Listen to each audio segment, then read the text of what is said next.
Welcome back to the Operating Room Global Podcast. We're going to be exploring the world of surgery and global health. I'm a representative of the Operating Room Global. You might know it's better as TORG. And I am so happy to be here today. And today, we're going to do a deep dive into a topic that has really revolutionized operating rooms all around the world, and that is surgical safety checklists. It really is remarkable. You know how something seemingly so simple can have such a profound impact on patient safety? I know, when I first heard about checklists in surgery, I have to admit, I thought about like the grocery list. Yeah. I didn't really imagine that it would be such a game changer in such a high-stakes environment. And it's really a fascinating story. So the idea for surgical safety checklists actually came from aviation. Wow. Back in 2008, the World Health Organization, or WHO, they launched the Safe Surgery Saves Lives initiative. Okay. And they introduced the checklist as the standardized tool.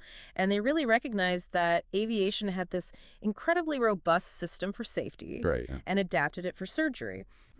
So instead of relying on cutting-edge technology, they kind of looked to another industry, known for being very meticulous about safety. Exactly. That's a brilliant insight. And the results speak for themselves. Implementing the WHO surgical safety checklist has led to a really significant reduction in surgical complications and deaths worldwide. And that's what we at TORG are all about. We want to improve surgical safety and outcomes really for everybody, everywhere. Absolutely. It's just amazing to see how such a seemingly simple tool can make such a huge impact. It really does underscore the power of standardization and clear communication, especially in healthcare. Yeah, for sure. So for our listeners who maybe aren't familiar with these checklists, what do they look like? Like, what are some of the key components? Sure. So a typical surgical safety checklist has three main phases. Each one is designed to catch potential errors and make sure that everyone is on the same page. Okay. And it all starts with the before anesthesia phase. Sometimes it's called sign-in. And this is really where the team, it's like a detective's investigation before they start a case. They verify the patient's identity. They confirm what the procedure is, the surgical site, and they check for any allergies. So making sure that you have the right person, the right plan, and a clear understanding of any kind of sensitivities. Exactly. It's a crucial first step. Yeah. And then they don't stop there. They also make sure that all the equipment is working and that the necessary medications are available. Okay. So we've got all of the pregame prep down. Yeah. What happens next? All right. So next comes the before skin incision phase. A lot of times it's referred to as the timeout. Oh. And this is a really critical pause right before the surgery begins. Like that moment of focused silence, before a big performance. Exactly. And it gives the entire surgical team a chance to come together, introduce themselves, clarify their roles, and reconfirm all the crucial details. They'll go over the procedure one more time, double check that the surgical site's marked, and address any concerns they have about the patient. So it's like a final huddle to make sure everybody is aligned and ready to go. Exactly. I imagine this is where that culture of safety that you mentioned really comes into play. You hit the nail on the head. So during the timeout, it's not just reciting information, it's creating this space where everyone feels empowered to speak up. Yeah. If anyone has any concerns, any questions, or even just a gut feeling, this is the time to voice it. So it's about flattening hierarchies Yeah. and really fostering open communication. Absolutely. So the surgeon, the anesthesiologist, nurses, the technicians, everyone's voice matters. Yeah. It's about creating a sense of responsibility for the patient's well-being. That's really powerful. So now we've covered all the pre-surgery phases. Right. What about after the procedure? Okay. So the final phase is called before the patient leaves the operating room. Sometimes it's also called sign-out. Okay. And it's all about closure and making sure there's a smooth transition to postoperative care. The team confirms that the procedure was what they planned to do. They do a meticulous count of all instruments, sponges, needles, Wow. and they review the postoperative care plan just to anticipate any potential challenges that might come up during recovery. It's fascinating to see how these checklists can address potential errors at every single stage of the process. Yeah. They're so simple, but so effective. They just create this structured system of checks and balances. Right. To mitigate those little sneaky errors that we all know can occur in such a high-pressure and fast-paced environment like an operating room. Yeah, miscommunication, overlooked details, equipment malfunctions, all things that checklists are designed to prevent. It makes you wonder how we ever lived without them. Yeah.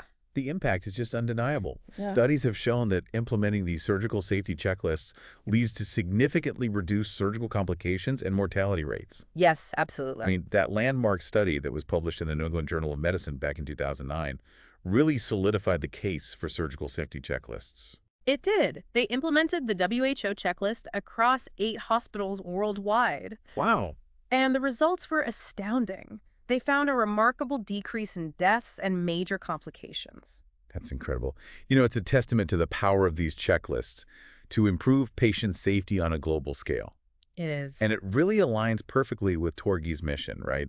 To advocate for safer surgical practices all around the world. Absolutely. And it's just a reminder that even these small changes can have this huge ripple effect, saving lives and improving health outcomes for tons of people. It really can. It's inspiring to see the impact that organizations like TORG are having in promoting these life-saving tools. Absolutely. We want to encourage all of our listeners to follow us for more deep dives into the world of surgery and global health.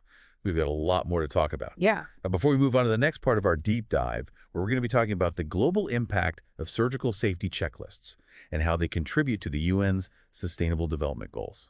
I want to talk about something that I think is a common misconception. Okay, what's that? Some people think that surgical safety checklists are only relevant in resource-limited settings. Yeah, I've heard that too. You know, oh, those are for developing countries where they may not have the best technology, but that's not true at all. Not at all. It's really interesting how that perception came about. Yeah. But the reality is that these surgical safety checklists are just as important in high-resource settings. If not more so, yeah. Yeah. I mean, I would think that with the most advanced technology and really highly skilled professionals, that the risk would actually be lower. Right. Right. Well, it's true that having advanced technology can enhance safety in a lot of ways. Yeah. But even in the most sophisticated operating rooms, the human factor is still a major element. Right. And as we know, humans make mistakes. We do. Especially under pressure. Yeah.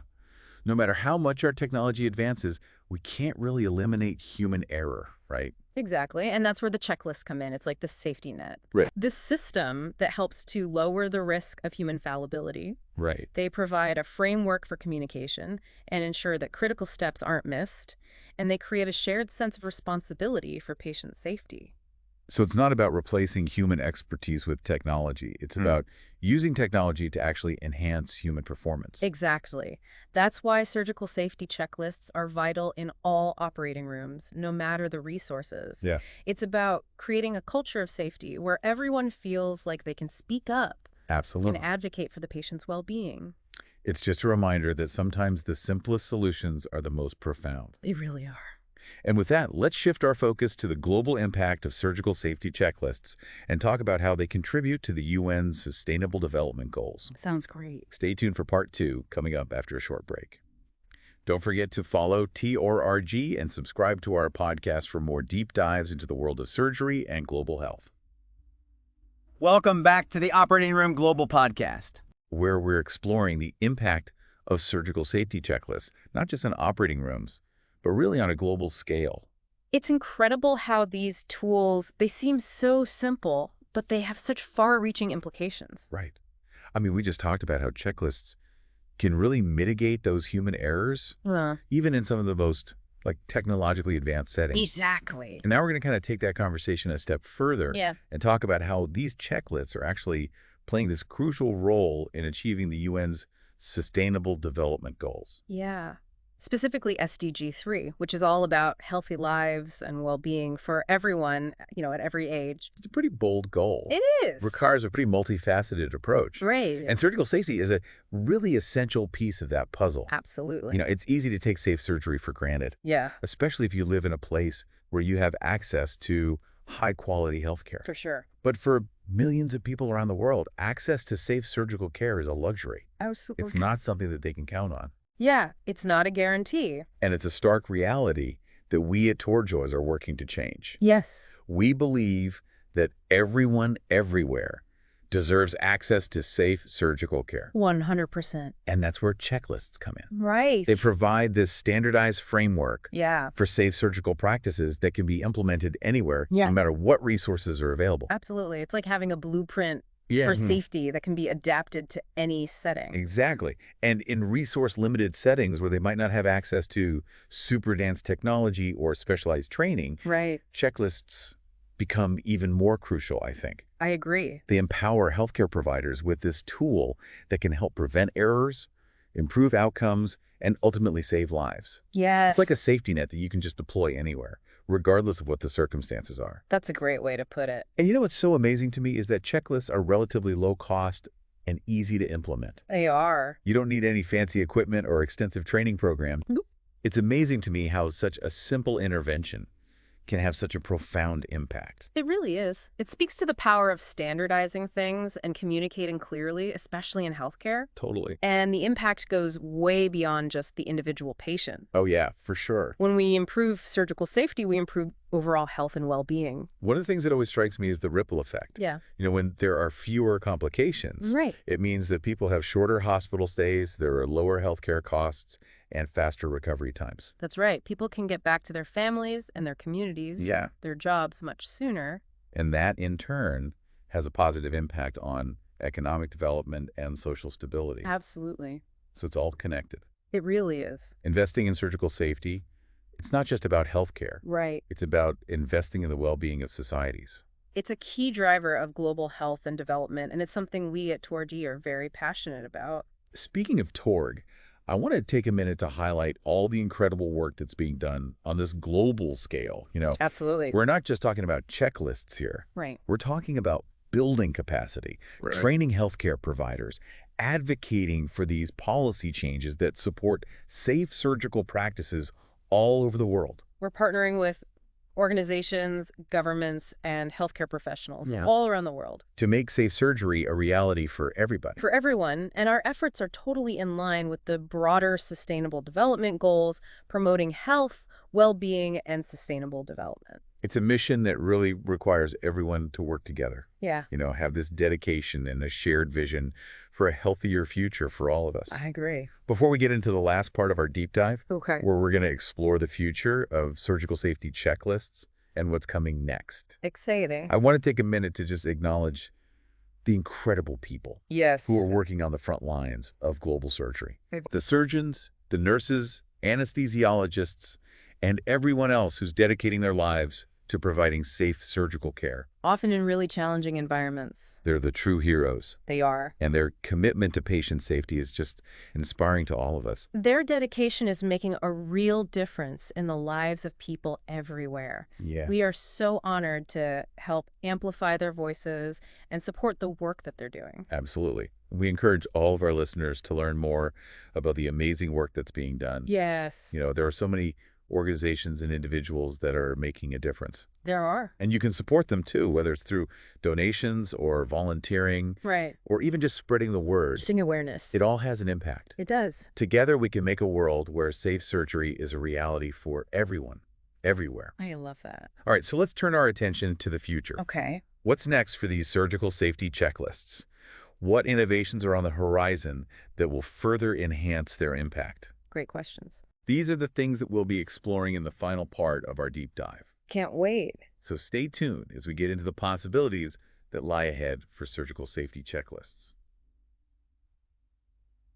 Welcome back to the Operating Room Global Podcast. We've been talking all about the evolution and impact of surgical safety checklists. You know, we've seen how these really simple tools that were inspired by aviation have totally revolutionized operating rooms. Yeah, it's been really cool to kind of trace that path from the inspiration to actually putting them into practice. Right. And we've seen how they've empowered providers and made things safer for patients all over the world. And now we're going to kind of shift gears and talk about the future. Yeah. What's next for these tools? What new innovations are going to further enhance that life-saving impact they've already had? Such a good question. I mean, technology is advancing so quickly. Right. It's only natural to wonder how that's going to shape the future of these checklists. Absolutely. I mean, technology has changed healthcare so much. Right. The way we diagnose and treat and manage diseases. Yeah. It's connected healthcare providers across continents. It's amazing. I know. And it's going to do the same thing for surgical safety checklists. For sure. It's Right. going to usher in this whole new era of, precision, personalization, and even greater patient safety. You know, I'm really intrigued by artificial intelligence. Yeah. AI seems like it's making waves everywhere you look. It is. And healthcare is no exception. Right. When it comes to surgical safety, AI can change these checklists from static tools to dynamic intelligent systems. Wow, that's amazing. Can you explain that a little bit more? Sure.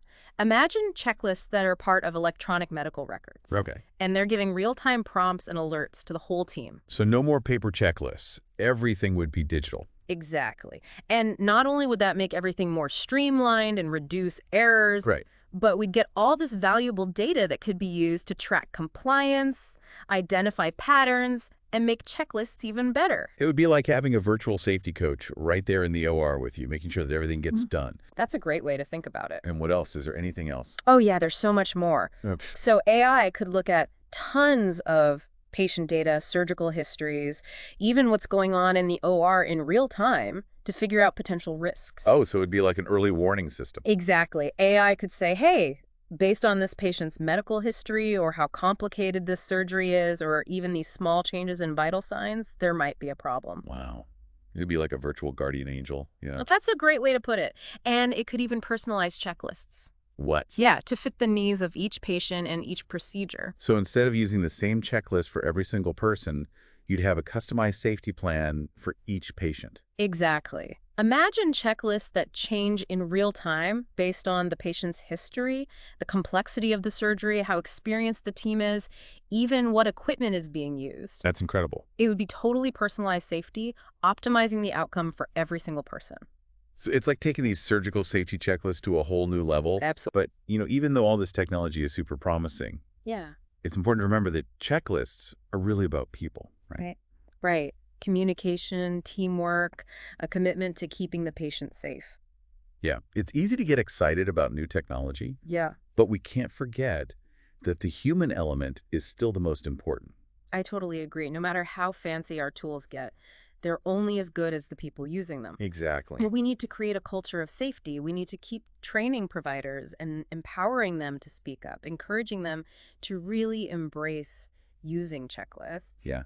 It's about creating an environment where everybody feels comfortable saying, hey, I have a concern, sharing insights, and really working together to make sure that the patient has the best outcome. Absolutely. And that's something we here at TORG are really committed to spreading that message. I love that.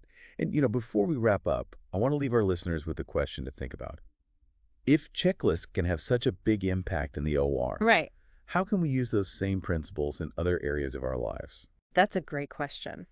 Places where safety and accuracy are so important. Yeah. Think about it. Driving a car, Yeah. flying a plane, Yeah. even managing projects at work. Oh, yeah. Checklists can help you be more clear, communicate better, and prevent errors. It's a simple concept, but it's really powerful. Yeah. It can make things safer, less stressful, and you'll probably get better results. Exactly. Yeah. So as you go about your day-to-day, think about where a checklist might make a difference for you. I love that. And remember, always keep learning and be willing to try new things when it comes to safety. Absolutely. It's a journey. It is. We never stop learning. We're so grateful to everyone for joining us on this deep dive into the world of surgical safety checklists. We hope it's been insightful. Inspiring and maybe even a little bit life-changing. Yeah, we encourage you to subscribe to our podcast and follow TORG for more deep dives into the world of surgery and global health. Until next time, stay curious, stay engaged, and stay safe.